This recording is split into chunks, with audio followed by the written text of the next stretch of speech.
Hello, fellow members of U3A Art and Appreciation Group. My name is Ashley Knight. I studied at Aberystwyth University School of Art as a mature student and graduated with an MA in Fine Art in 2007.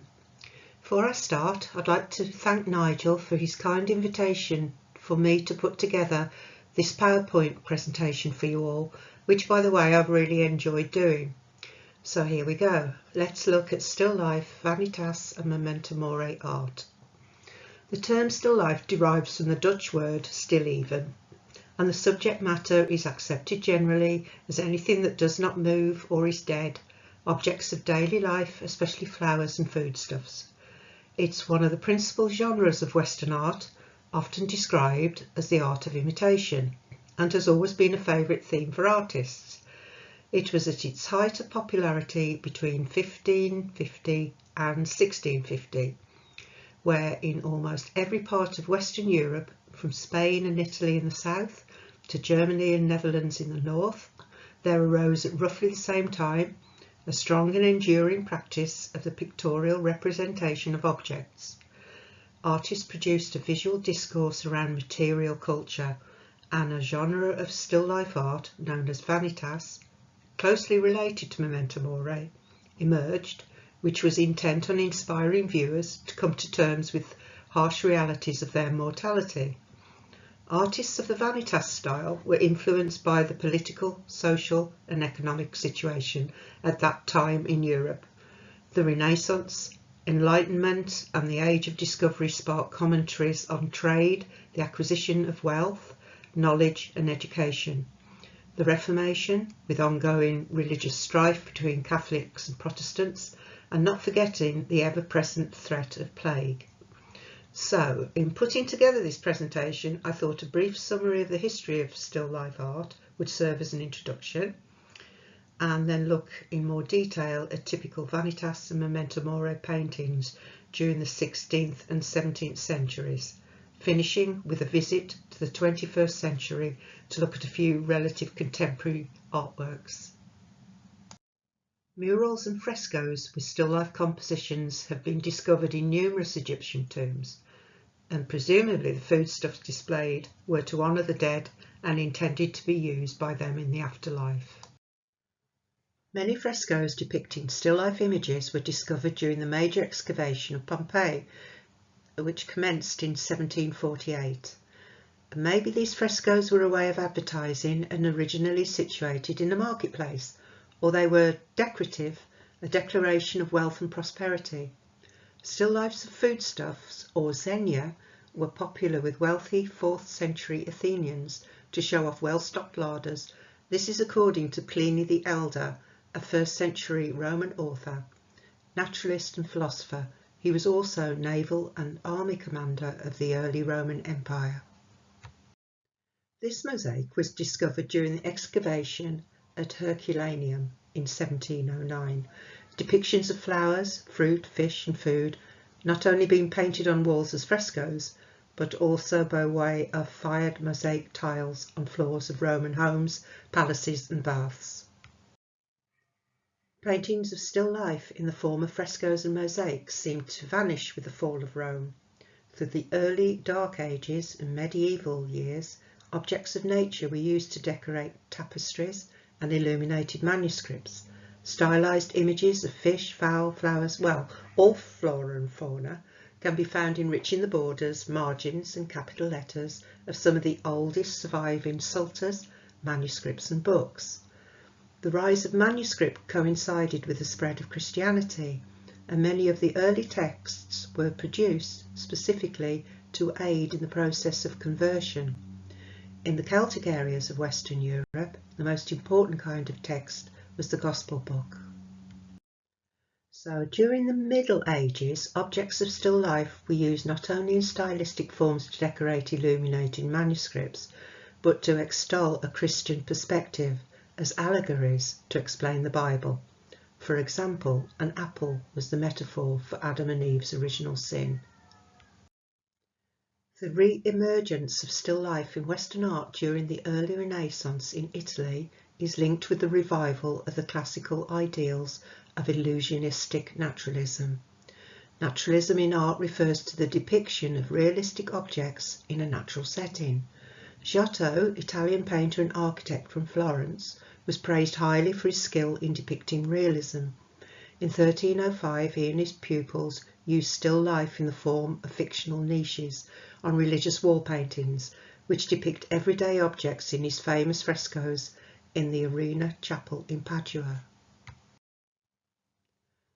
This painting, made in the years we have come to define as early Renaissance, it being a period of change in humanistic thinking with radical new ideas of self-reliance and civic virtue among the common people, combined with a belief in the uniqueness, dignity and value of human life, with an interest in the natural world. The Reformation during the Renaissance changed the way artists in Northern Europe depicted scenes from the Bible for church altarpieces. The narrative now set in an ordinary domestic scene from a Protestant point of view, so no unnecessary embellishment as in previous artworks of the Catholic faith.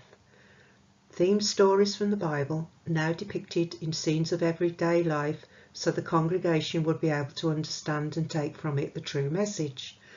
This work, painted in 1427, either by Robert Campin himself or his studio, would have been seen as one of these works, being very radical as it portrays a domestic scene keeping religious conventions and formalities to a minimum.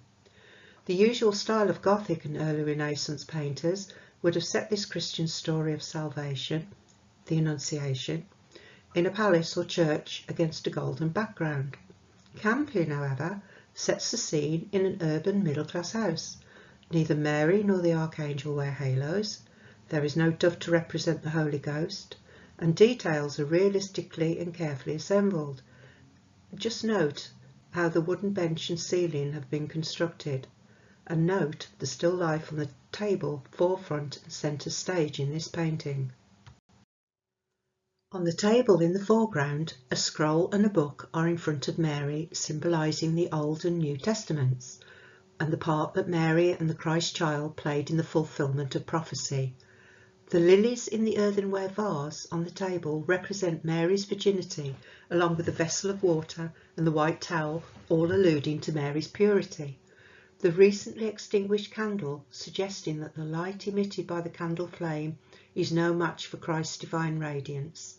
The 16 sides of the table representing the 16 main Hebrew prophets, and the Archangel Gabriel here wears the vestments of a deacon. Mary sits on the floor to show her humility, and the folds of her dress and the way the light plays on them create a star. This is probably alluding to many theological comparisons of Mary to a star. Another example here, but painted 50 years after Campin's altarpiece. Note the still life, this time a floral arrangement, in the foreground of the central panel of this triptych. The artist Hugo van der Gross did not in any sense choose his flowers at random. The number, variety, colour and even relative position of each and every blossom had a special role in explaining the significance of Christ's mission on earth. The flowers in the foreground represent certain symbols. These flowers include scarlet lilies and white and purple irises representing the Passion, violets for humility, 3 red carnations that symbolise the 3 nails on the cross, and columbines that represent the Holy Spirit. The flowers are held in an albarello jar, which was purposely made to store and carry herbs, spices, ointments and other organic compounds to be used for therapeutic reasons. All the flowers, such as the iris and the lily, columbine, carnation and violet, have medicinal properties. This painting has symbolic religious meaning and embodies a visual metaphor to encourage spiritual well-being. It's a large painting for the viewer to engage with, and at first seems to be a still life, a bounty of food, mainly meat, game, sausages. It's a butcher's stall in a peasant market. In comparison to Robert Campin and Hugo van der Gross works, though, this still life element now dominates the foreground of the painting.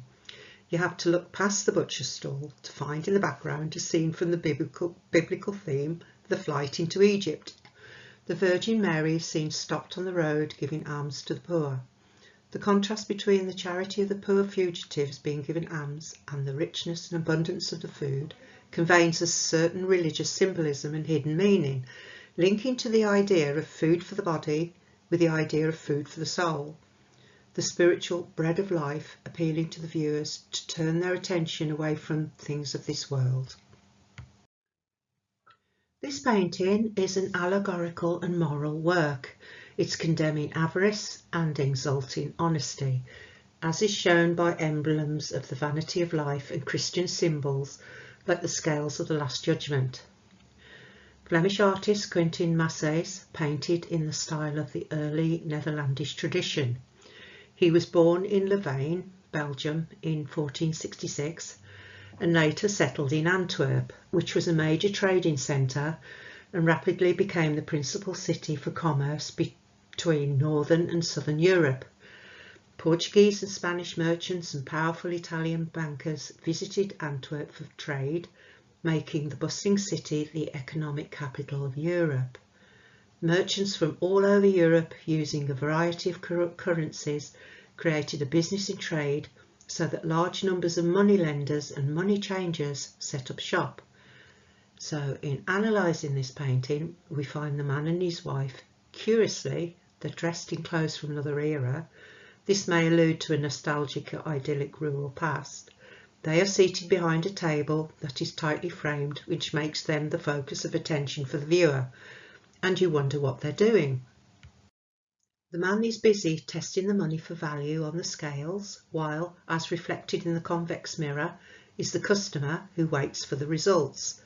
According to a 17th century observer, this is relative to an inscription on the frame of this painting, sadly now lost, which said, "Let the balance be just and the weights equal."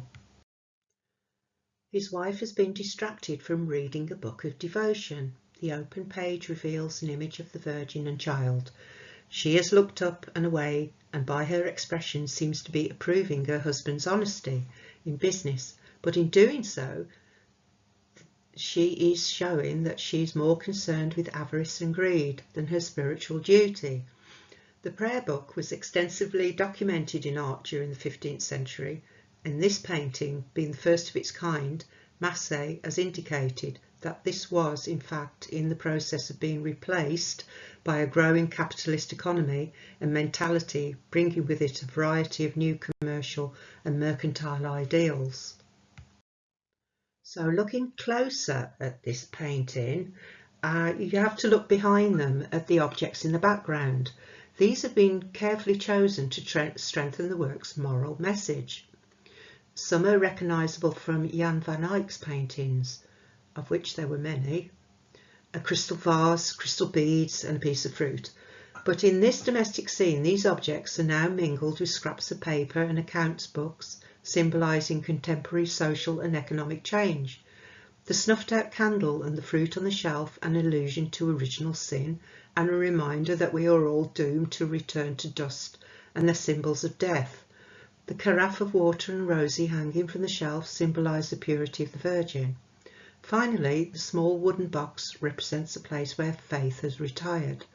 To sum up, it is a painting with a moral, a scene of new wealth through trade and exchange, a way of condemning human vices and reminding viewers of the frailty of human existence, that all this means nothing in the end. As we move on now and start looking at Vanitas Memento Mori paintings, which became popular during the 16th and 17th centuries, we have to look at what was going on in Europe at this time and why these paintings came to be so popular. These were turbulent times indeed. Besides war, always ongoing, ever present in people's thoughts and nightmares, was their biggest fear, the plague. Such a horrible and vile, disgusting way to die. Between 1346 and 1353, the Black Death had rampaged across Europe and killed an estimated 50% of the population. The Black Death ended, but plague carried on, making periodic return visits through the centuries, and for the next 300 years it became a feared but regular part of everyday life in Europe.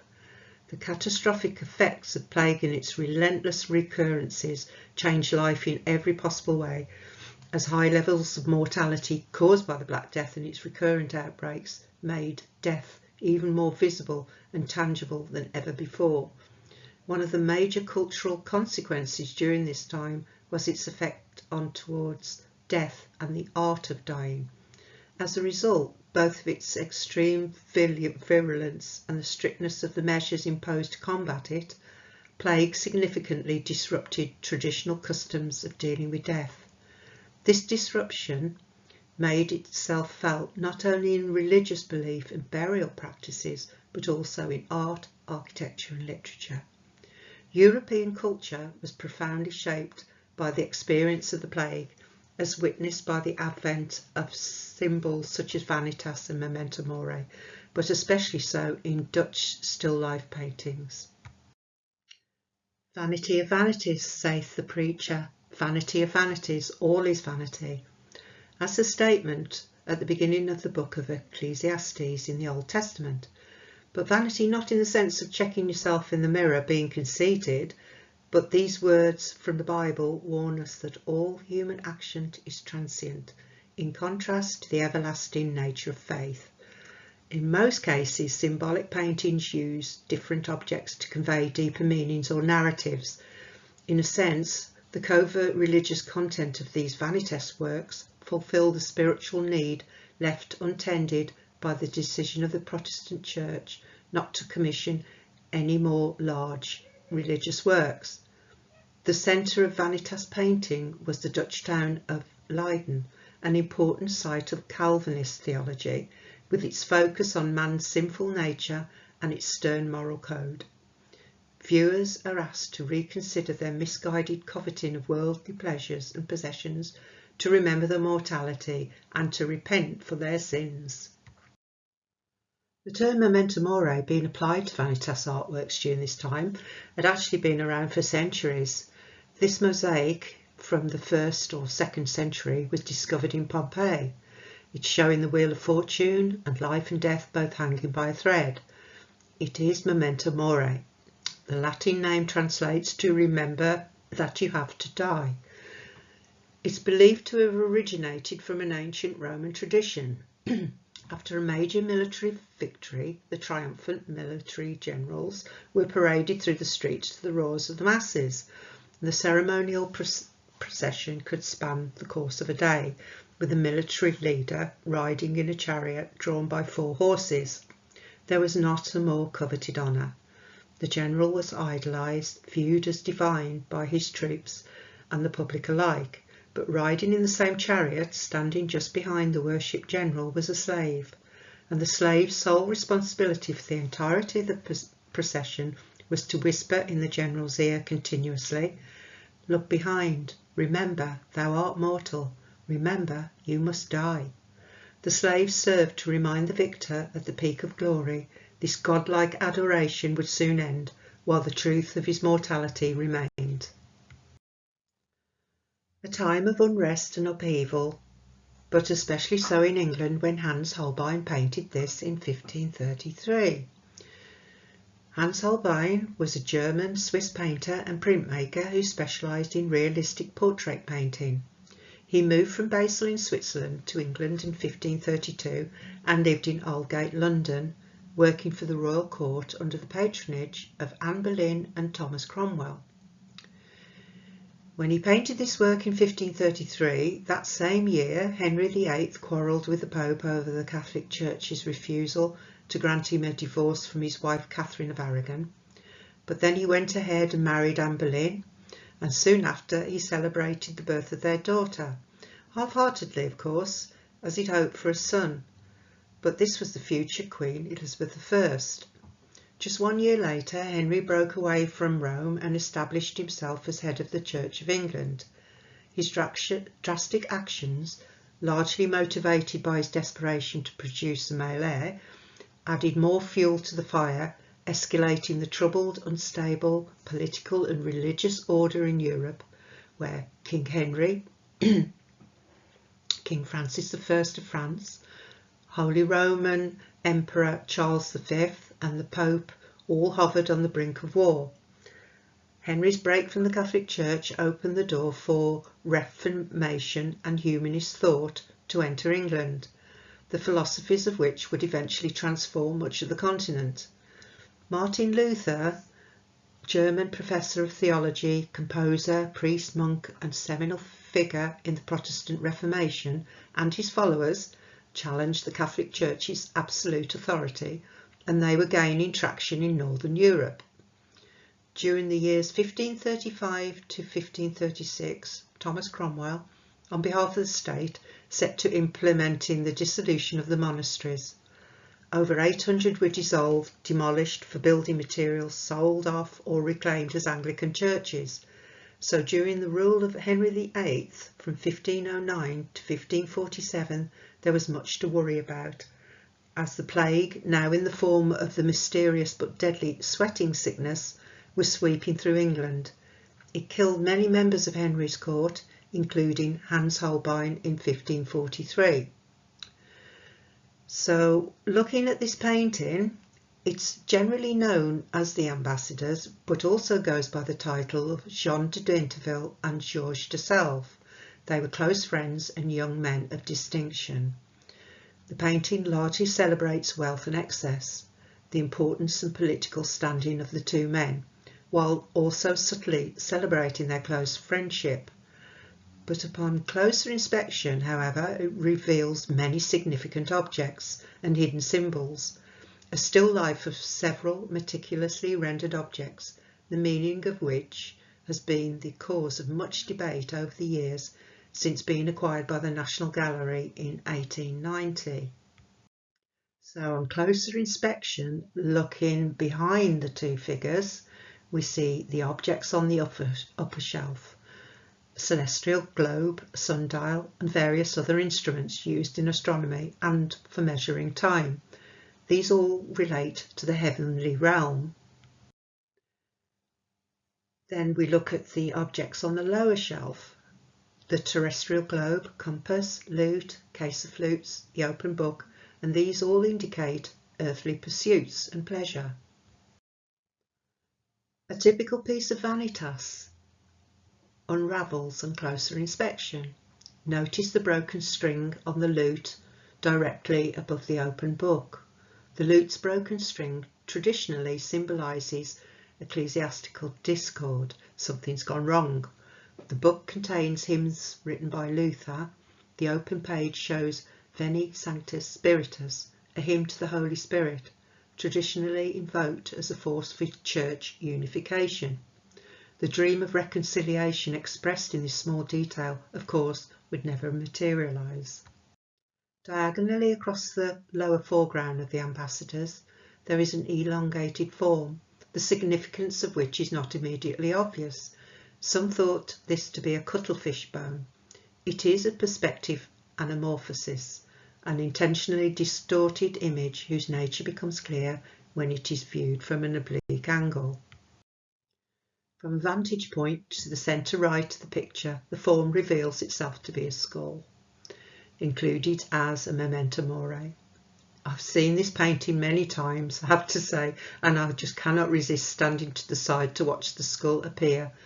And as you move away, it disappears. It's fleeting. Oh, as in life. In the top left-hand corner, just half obscured by the green curtain, there is a crucifix, symbolising the division of the church, or to be viewed along with the objects of Vanitas and the skull memento mori to encourage contemplation of one's impending death, but then assured that it stands for resurrection, God's promise of eternal life for the faithful. Also in the National Gallery in London is this painting. It's just a short walk from Holbein's Ambassadors, following Art Route C. It's a painting by Caravaggio. In 1594, when he painted this, he'd be about 23 years old, considered most likely to be a self-portrait. He was living in Rome at this time, a very dangerous place where he would have walked through notoriously perilous terrain filled with thieves, gypsies, vagabonds, brigands, prostitutes, pickpockets, out-of-work soldiers looking for trouble. But knowing what we do these days about Caravaggio, I doubt he would have been out of place in this company, living up to his reputation as an arrogant and rebellious agent provocateur, the archetypal bad boy. So this is one of his early paintings, and the way he's painted the boy's shoulder is anatomically all wrong. The shape and position is awkward, not quite right, but gives dramatic effect. Overall, the scene is really quite unusual and strange. An effeminate boy with rose behind his ear, gorgeous curly long hair, wearing an off-the-shoulder garment.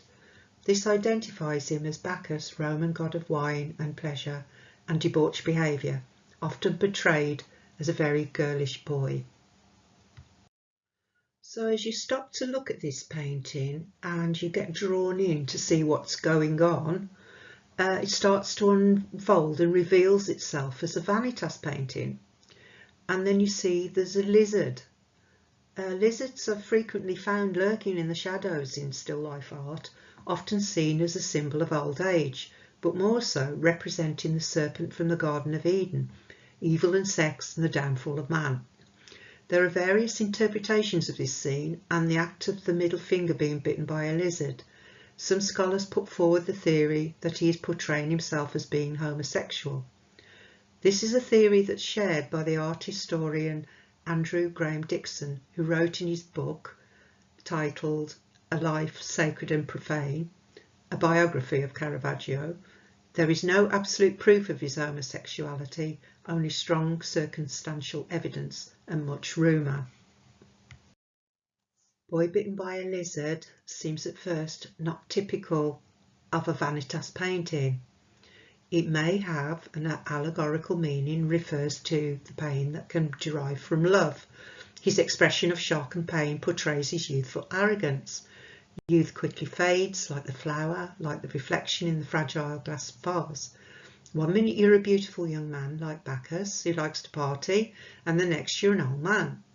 Overall, it's a scene that sends out a clear message, a warning to all about the transience of earthly pleasures, a reminder of the shortness of life. But in Rome, where this was painted, that message has a particular pertinence, as symbolic of the fall of Rome when decadence set in, a warning to all in his own time. Just 2 years after painting Boy Bitten by a Lizard, Caravaggio created this simple painting, which wrote a new page in the history of art. For the very first time, still life had been given the same formal and interpretive dignity as a human portrait or a religious story. Much has been made of the less than perfect condition, insect and worm-ridden fruit in a basket. In line with the culture of the age, the general theme appears to revolve about the fading beauty and the natural decaying of all things. It is a unique Vanitas still life.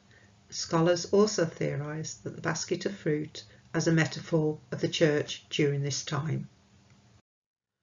And here we see the basket of fruit front and centre stage being used as a Vanitas object. Its importance pivotal here, a subtle reminder of all things will fade and die. But Christ is resurrected here in this scene, implying that faith will never die. Caravaggio sets out the scene as told in St. Luke's Gospel, when after the crucifixion, 2 of Christ's apostles invite an apparent stranger, whom they've just met, to share their meal with them. When he blesses and breaks the bread, they realise that their guest is in fact the resurrected Christ. On the table, the food for supper, bread, fowl and a basket of fruit. The table lays out a still life meal interwoven with symbolism in every item. There is always an element for artists such as Caravaggio to paint a still life into their art to show their talent and mastery of natural subjects. In this painting, apart from the obvious implied Vanitas warning, there is a deeper, more religious reason for the careful placement of every piece of the supper, each one representing aspects of Christ. The fowl on the plate is mirroring death. The bread that he blesses is flesh, Grapes make wine, a symbol of Christ's blood. The apple at the front appears to have begun rotting, a symbol of the temptation and the fall of man. The basket sits on the edge of the table, almost falling, almost asking the viewer to reach out and push it back onto the table. This playfulness is characteristic of Caravaggio.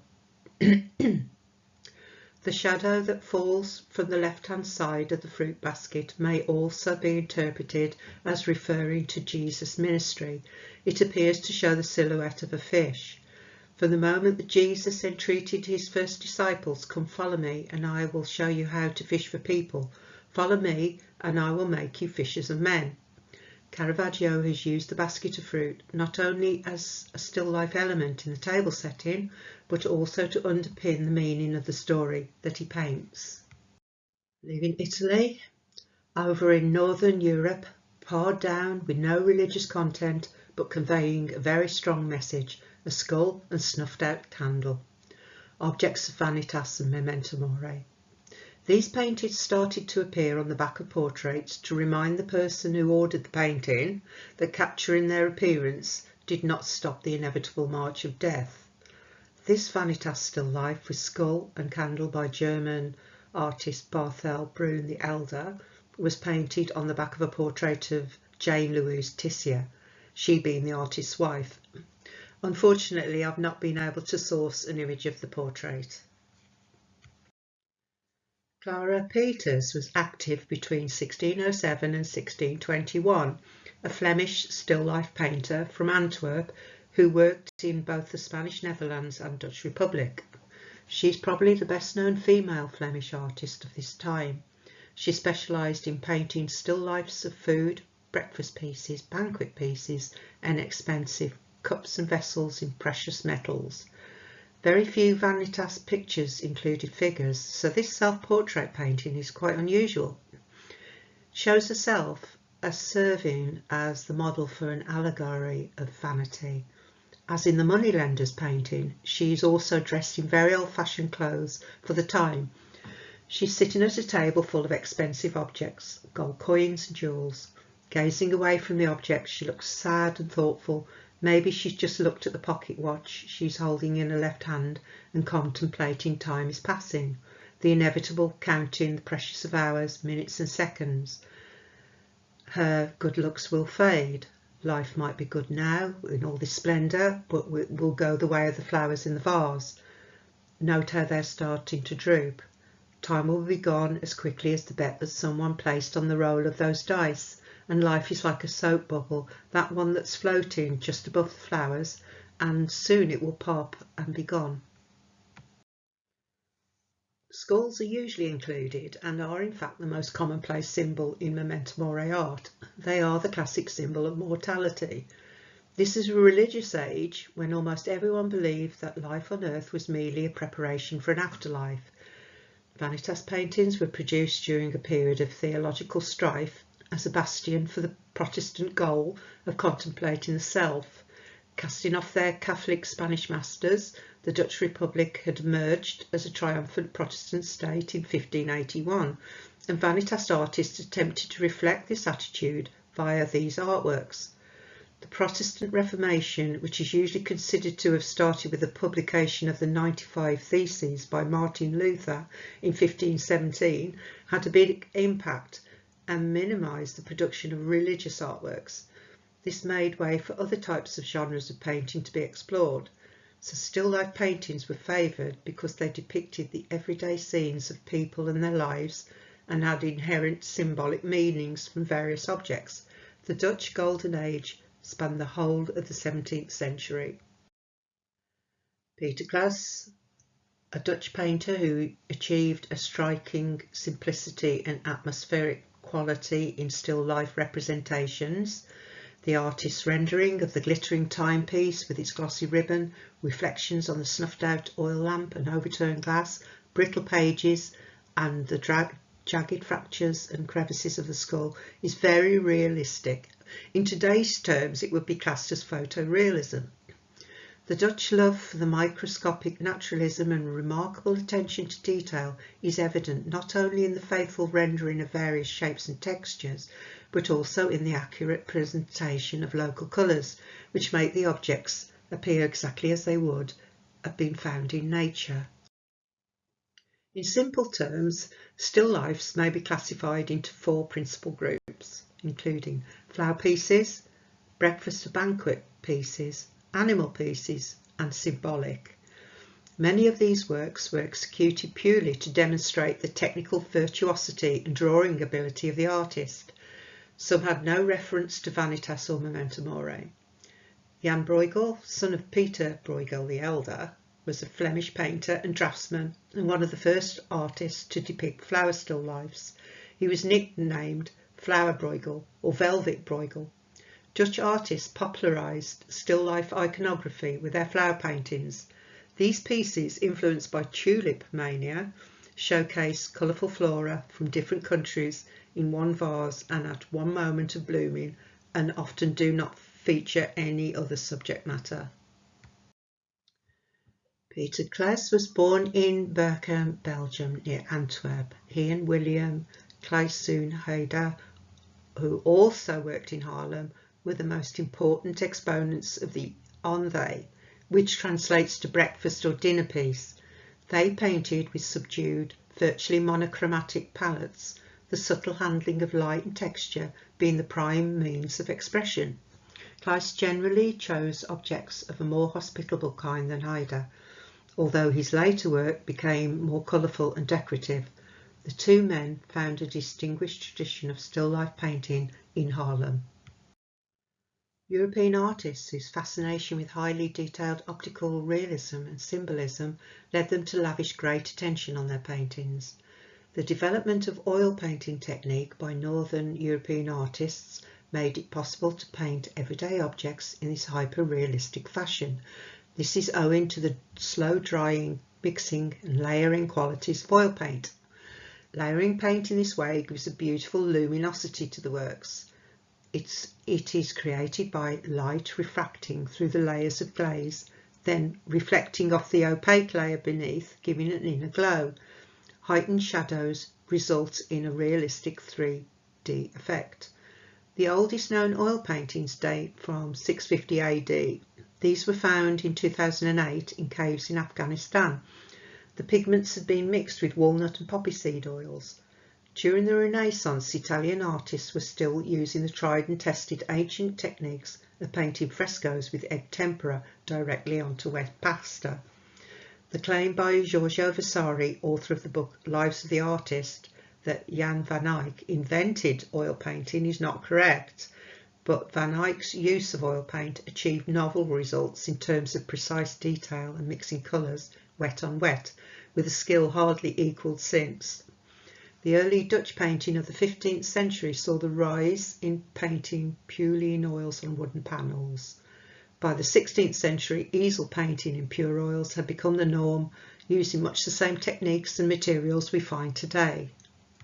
Flemish artists such as Frans Snyders and Adrian van Utrecht started to paint still lifes that emphasise abundance by depicting a diversity of objects, fruits, flowers and dead game, often together with living people and animals. Pronkstilieven translates to show still life. It is a style of ornate still life painting which was developed in the 1640s in Antwerp, from where it spread quickly to the Dutch Republic. A leading Dutch representative was Jan Davids de Heem, who spent a long period of his active career in Antwerp and was one of the founders of the style in Holland. De Heem was one of the most famous painters of the still lifes in the Netherlands.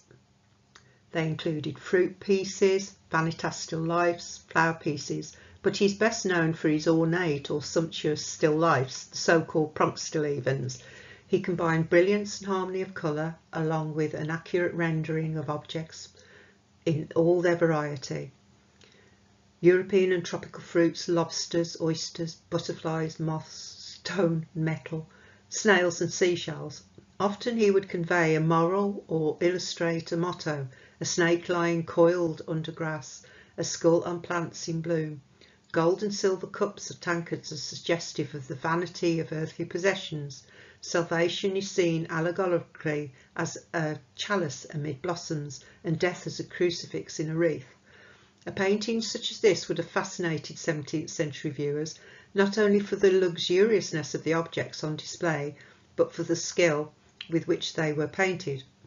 Although the lavish still life was clearly attractive in its own right, it was probably understood as a warning against temptation and excessive luxury, but not as a Vanitas work.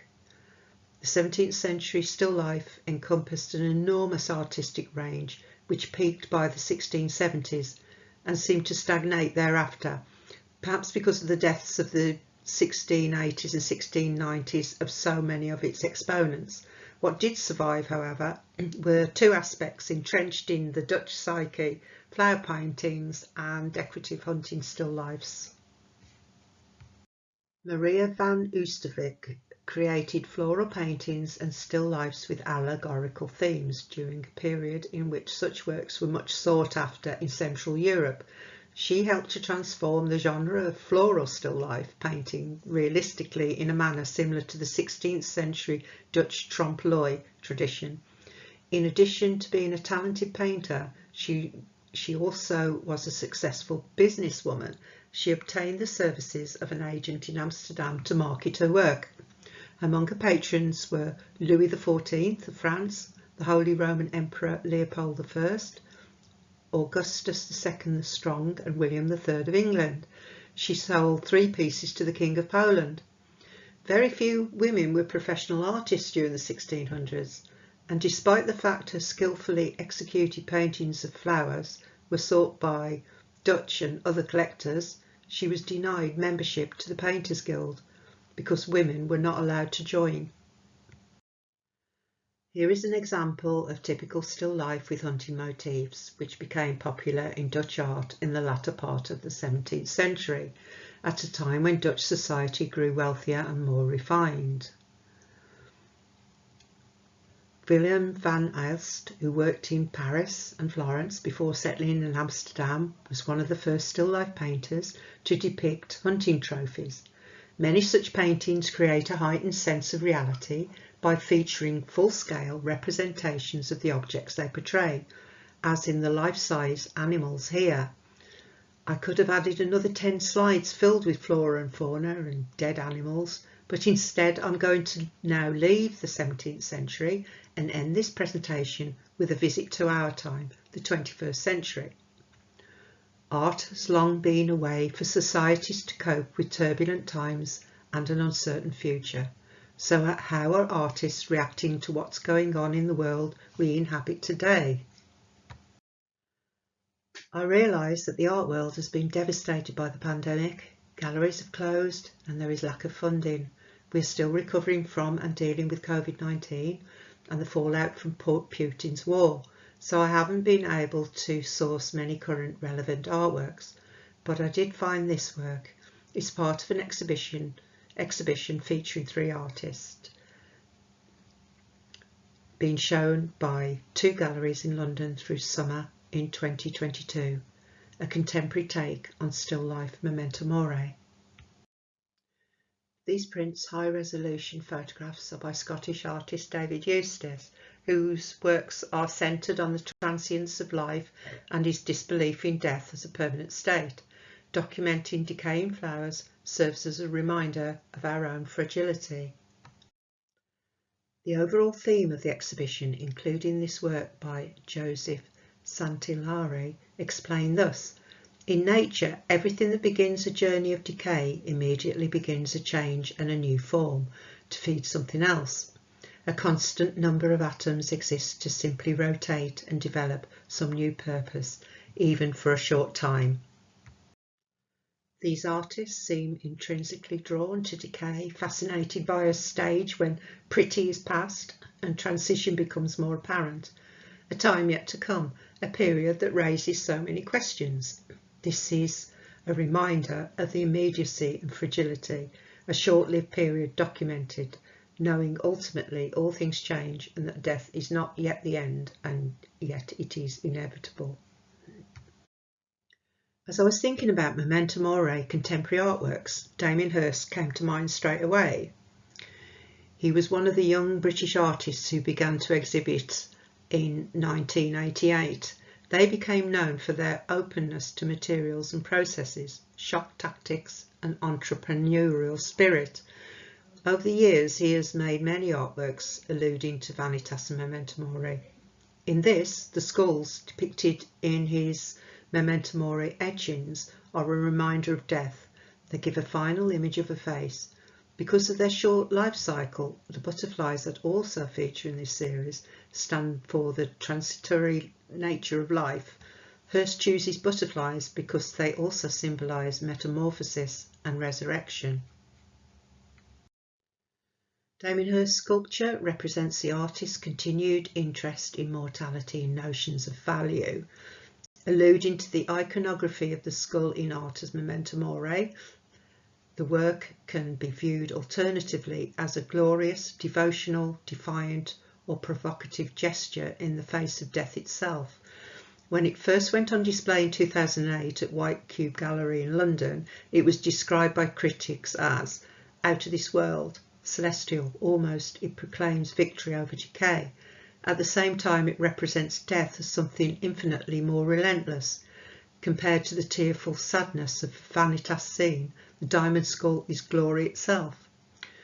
It consists of a platinum cast of an 18th century human skull encrusted with 8,601 flawless diamonds, including a pear-shaped pink diamond located on the forehead that is known as the skull star diamond. The skull's teeth are original and were purchased by Hirst in London. It cost 12 million to produce, with an asking price of 50 million. To date, not sold, in storage. Also part of the young British artists, Sam Taylor Wood, now Johnson, filmmaker and photographer. She made this short film in 2001 where she references 16th century Northern European Vanitas painting. It's a haunting reminder of the fleeting nature of life on earth and the decadence of worldly pleasures. In her time-based work, a tray of beautiful fruit decomposes in 4 minutes. It shows a bowl of apples, pears and cherries gradually disintegrating.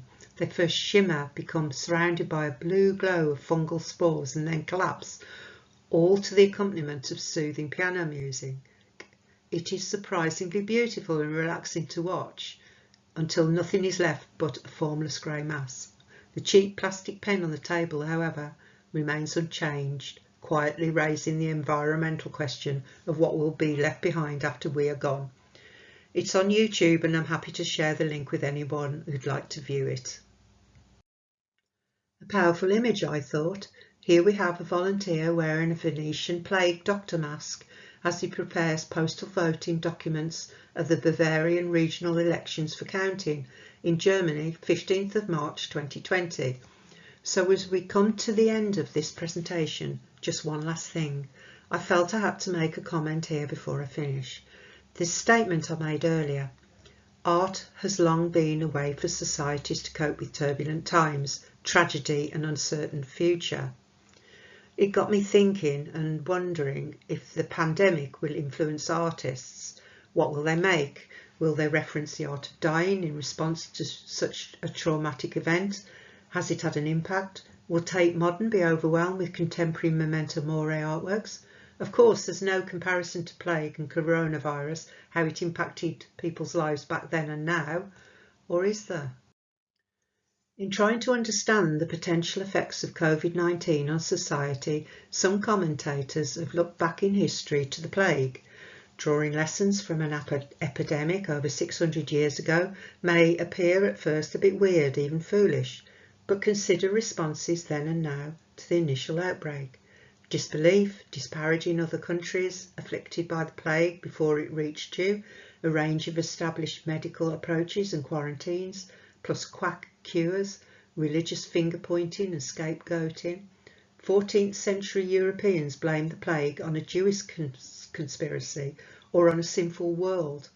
They advised abstinence, penance, even self-flagellation to placate God's wrath, or turn to lascivious living. People were abandoned or walled up in their houses.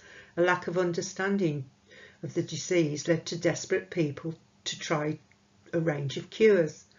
During this pandemic in our times, the news reports that some blame China, a deliberate fabricated disease for the use in germ warfare, somehow escaped from the lab in Wuhan. There have been numerous assaults on Asians, and some point at LGBTQ people as sinners afflicting the land. Don't forget, just over a year ago, we were forced to abandon our loved ones through lockdown, and people searched for any cure that might help, including disinfectants and bleach. Thankfully, we now have the vaccine to help combat this horrible disease, but that has to be updated every year as the virus mutates. But some people perpetuate false news that this is the way to control us by injecting us with a microchip, and so it goes on. The plague, which started in 1348 and continued to revisit for hundreds of years. Maybe we too will have to get used to living with the coronavirus for many years to come. Today, the world, for all its science, is not so different from 600 years ago. COVID-19 and other diseases are with us and causing havoc, even with the advances in medicine. Pandemic's still here. We're in a recession, global warming, people throughout the world are suffering and starving. Oh, and we can't not mention Putin's war on Ukraine and its effect on the rest of the world. It is relentless, it seems. Carnage, war of attrition, still grinding on, killing millions and destroying our already fragile planet. We are on the brink of annihilation. Turbulent times indeed. Remember, as the slave in his master's chariot whispered, "Look behind, remember thou art mortal, remember you must die." I wonder if anyone is whispering in Putin's ear. And here we are, we've come to the end of this presentation. I'll just add that some of the theories about the symbolism and true meaning of the various objects depicted, especially in Dutch still life paintings, are continually attracting attention and being discussed and disputed by art historians. One of the biggest problems I had was selecting relevant images. There are so many on the internet to choose from, but anyway, I hope I've done a good job, and I'll hand you back to Nigel now, and thank you for listening.